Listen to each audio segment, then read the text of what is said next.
नमस्कार मित्रों, मैं हूं आपका मित्र उमेश महादोशी। अभिराम वाणी पर आपका हार्दिक स्वागत है।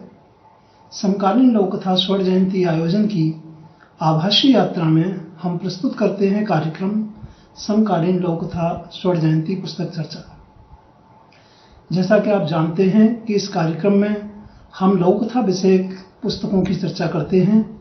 इस चर्चा का मुख्य उद्देश्य है समकालीन लोककथा स्वर्ण जयंती के अवसर पर विगत 50 वर्षों में प्रकाशित लघु कथा विषयक महत्वपूर्ण पुस्तकों का स्मरण करना और नई पीढ़ी को उनसे परिचित कराना।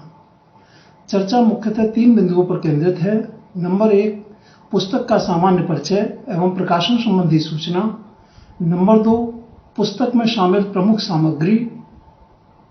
और नंबर 3, पुस्तक की महत्वपूर्ण व उपयोगी विषय वस्तु और उसकी प्रासंगिकता। हमारा उद्देश्य पुस्तक की समीक्षा करना बिल्कुल नहीं है। इस कार्यक्रम में 1971 से प्रकाशित एवं हमारे कार्यालय में 31 मार्च 2021 तक प्राप्त लोककथा विषयक पुस्तकों में से महत्वपूर्ण पुस्तकों को शामिल किया जा रहा है। हमारी टीम के साथ अन्य मित्र भी चाहें तो उमेश महादोशी यानी मुझसे मोबाइल संख्या 09458929004 पर वार्ता करके इस कार्यक्रम में सहभागी बन सकते हैं। ऐसे मित्र निर्धारित प्रारूप पर हमें चर्चा एवं उसका वीडियो भेजेंगे। हम अपनी प्रस्तुतिकरण क्लिप के साथ किसी नियत तिथि को उसे प्रस्तुत करेंगे। अन्य मित्रों द्वारा भी चर्चा उन्हीं पुस्तकों पर केंद्रित रहेगी जो हमें 31 मार्च 2021 तक प्राप्त हो चुकी है। चर्चा में शामिल मित्रों से एक विशेष निवेदन है कि आज के आपाधापी के समय में चूंकि लोगों के पास कहानी एवं लंबी कथा रचनाएं पढ़ने का समय नहीं है, इसलिए लोककथा का प्रचलन बढ़ रहा है। जैसे वाक्यों का प्रयोग चर्चा में ना करें। ऐसी सतही बातों से लघु कथा का वास्तविक महत्व प्रश्नांकित होता है।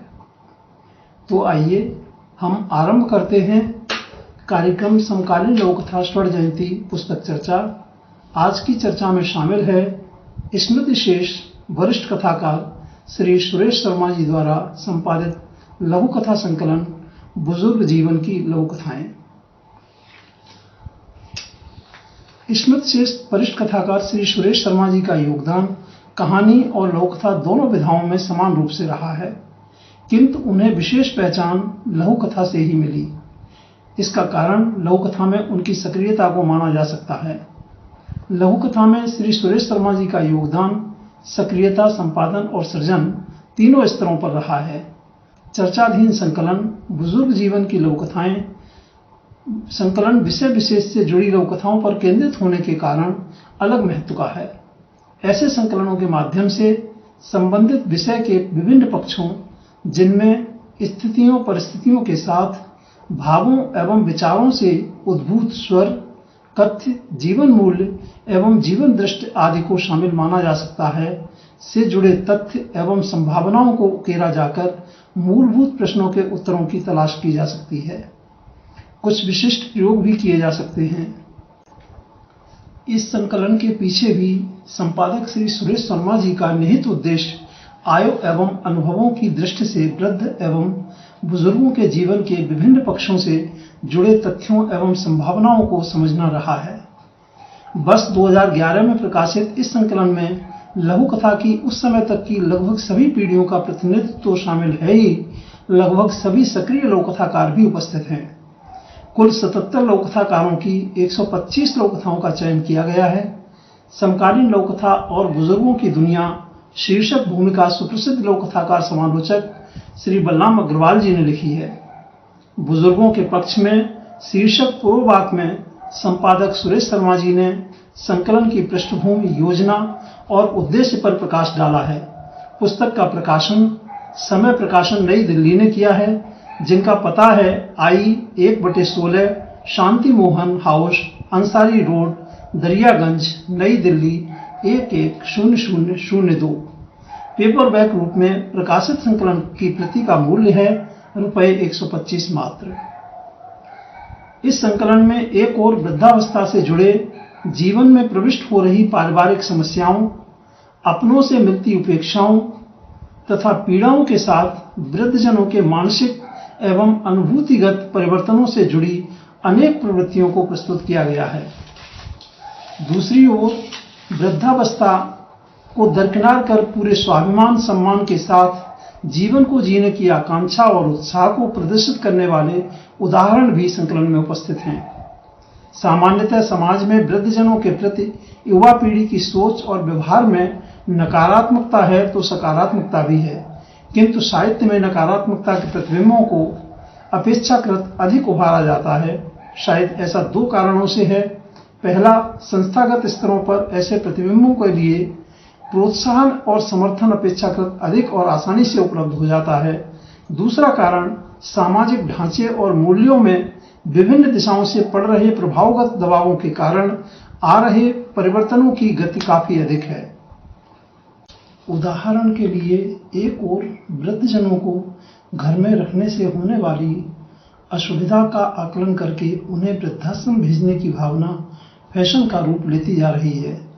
दूसरी ओर नौकरी और दूसरे कारणों से बच्चों को चाइल्ड केयर होम या बोर्डिंग स्कूलों में रखने की परंपरा बच्चों में माता पिता के प्रति लगाव की भावना को आने ही नहीं देती और बड़े होकर वे भी अपनी सुविधानुसार माता पिता को वृद्धाश्रम में छोड़कर उनसे होने वाली असुविधाओं से छुटकारा पा लेते हैं। इसलिए वास्तविक सकारात्मकता के बावजूद रचनाकार भावी परिवेश के प्रति चेतावनी की भावना से भरा हुआ है।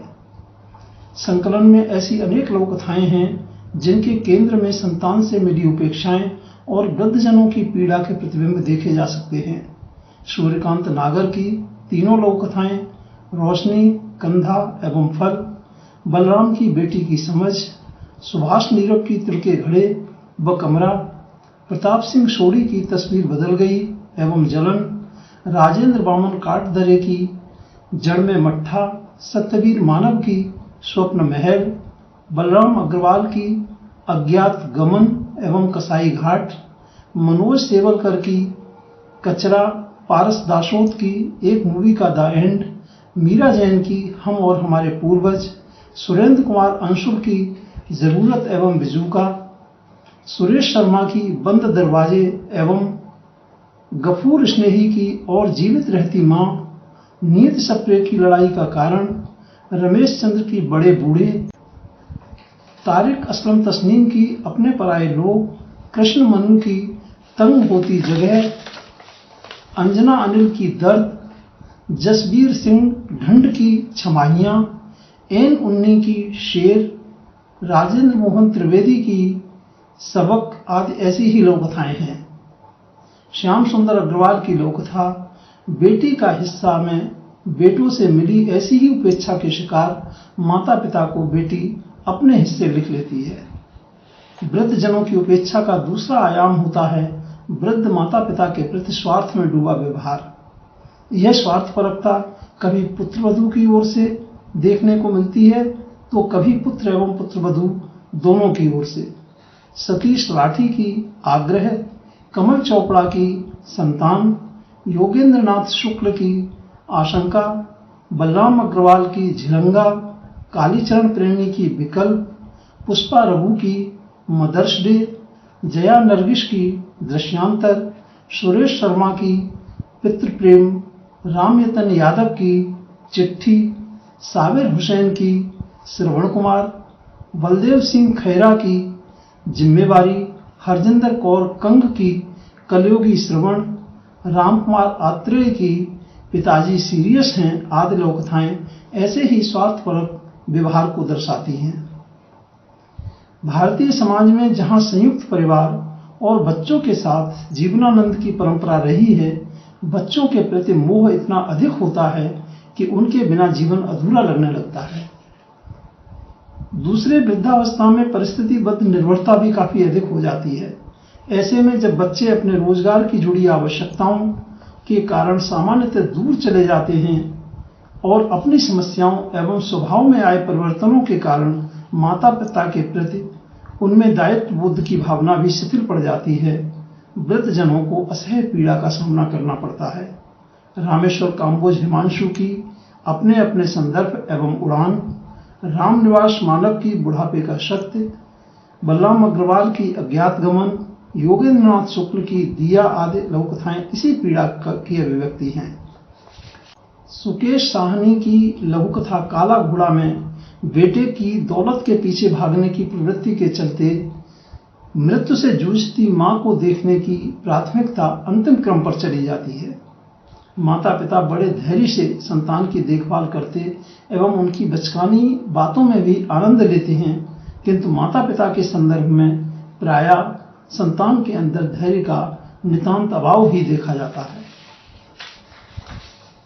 रामनिवास मानव की लघुकथा बाप का दर्द में सेवा करते पुत्र की झुंझलाहट और नंदलाल हितैषी की वह क्या है मैं पुत्र का सब्र खोकर दादा को डांटने लगना इसके प्रमाण हैं। इस प्रकार संकलन की अनेक लघु कथाएं वृद्धजनों की पीड़ा को अभिव्यक्त करती हैं। इनमें कुछ स्थितियां युवा पीढ़ी के स्तर पर तो कुछ स्वयं वृद्धजनों के स्तर पर आत्मचिंतन का आमंत्रण देती हैं। संकलन का दूसरा पक्ष ऐसी लघु कथाओं को सामने रखता है जो समाज और परिवार के अन्य सदस्यों, विशेषतः युवा पीढ़ी की सकारात्मक दृष्टि और भारतीय मूल परिवेश से जनित भावनाओं को दर्शाती है। श्याम सुंदर व्यास की संस्कार, सतीश दुबे की बंदगी, श्याम सुंदर दीप्ति की बूढ़ा रिक्शेवाला आदि वृद्धजनों के प्रति सामाजिक संवेदना के अच्छे उदाहरण हैं। वृद्ध माता पिता या सास ससुर के प्रति सम्मान की भावना से संपृक्त पुत्र या पुत्रवधू को केंद्र में रखकर रची गई लघु कथाओं में सतीश दुबे की पूजा फंड, कमल चोपड़ा की छिपा हुआ दर्द, श्याम सुंदर अग्रवाल की मां का कमरा, उषा दीप्ति की औलाद, शील कौशिक की सामंजस्य, नियति सप्रिय की निरुत्तर और पृथ्वीराज अरोड़ा की बुनियाद श्रेष्ठ रचनाएं हैं। पोते पोती की सुखानुभूति से ऊर्जावान होते दादा दादी सतीश दुबे की लघुकथा बर्थडे गिफ्ट, सुरेंद्र मंथन की साथी, मनोज सेवलकर की बचपन जैसी लघुकथाओं में दिखाई देते हैं। उत्तरदायित्व की भावना के निर्वाह में वृद्धजनों का अपना भी योगदान होता है। बच्चों के प्रति उनके स्नेह और दायित्व बोध का निर्वाह पारिवारिक समरसता और बड़ों के प्रति बच्चों में सम्मान की भावना बनाए रखने की महत्वपूर्ण भूमिका निभा सकता है। इस दृष्टि से रामेश्वर काम्बोज हिमांशु की ऊंचाई, सतीश राठी की आग्रह, कृष्ण मनु की धारणा, कुमार नरेंद्र की अमृत पर्व, कुंवर प्रेमिल की मंगलसूत्र जैसी लघुकथाएं महत्वपूर्ण हैं। कुछ लघुकथाओं के केंद्र में वृद्धजनों की अपने उत्साह और ऊर्जा को बनाए रखकर आत्मनिर्भर और स्वाभिमानी बने रहने की प्रवृत्ति है। यह अत्यंत सकारात्मक स्थिति है जिसे सुकेश साहनी की विजेता, योगेंद्रनाथ शुक्ल की दिया, प्रताप सिंह सोढ़ी की स्वाभिमान, रामशंकर चंचल की शंभू काका, सीमा पांडे सुशी की कीमत, साबिर हुसैन की मृत्यु का अर्थ लघुकथाओं में देखा जा सकता है।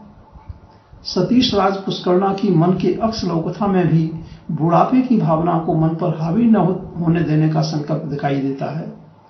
भगीरथ की लघुकथा तीर्थ यात्रा का संकेत है कि माता पिता को बच्चों के समक्ष अपनी अपेक्षाएं उनकी परिस्थितियों को देखकर ही व्यक्त करना चाहिए, अन्यथा परिणाम निराशाजनक हो सकते हैं। कर्तव्य के प्रति समर्पण का भाव एक वृद्ध नर्स को समाज में किस तरह सम्मान का अधिकार दिलाता है, इसे चित्रा मुदगल की लघुकथा रिश्ता में देखा जा सकता है। हमारे समाज में परिवार की धारणा बहुत महत्वपूर्ण है, किंतु इसके टूटने बिखरने का एक कारण यह भी होता है कि परिवार के सदस्य सामंजस्य बैठाने का प्रयास नहीं करते। हरनाम शर्मा की ताला वृद्धजनों को परिवार में सामंजस्य की पहल के लिए प्रेरित करती है।